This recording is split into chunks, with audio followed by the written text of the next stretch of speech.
अस्सलाम वालेकुम। आप देख रहे हैं पीए न्यूज एचडी और मैं हूं आपके होस्ट सादिया बतूल। शामिल करते हैं आज की अहम खबरें। शामिल करते हैं मेयर सगीर, चेयरमैन पीए न्यूज गुजरांवाला से। भारतीय टीवी ड्रामों की अदाकारा जया मानिक ने अब भी साथ निभाना साथिया में गोपी बहू के किरदार के लिए मशहूर हैं।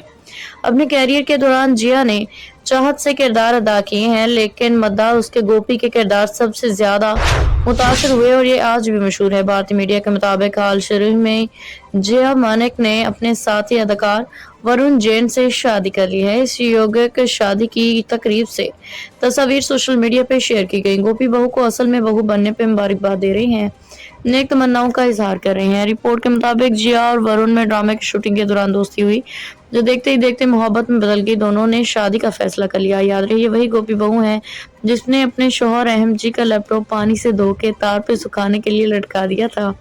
ड्रामे की इस सीन की वजह से अदाकारा जिया मानिक बेहद मशहूर हुई थी और अब तक उनकी मीम्स सोशल मीडिया पे गर्दिश करती हैं। न्यूज स्टूडियो से अब तक के लिए इतना ही। मजीद खबरों और अपडेट्स के लिए देखते रहिए पीए न्यूज एचडी।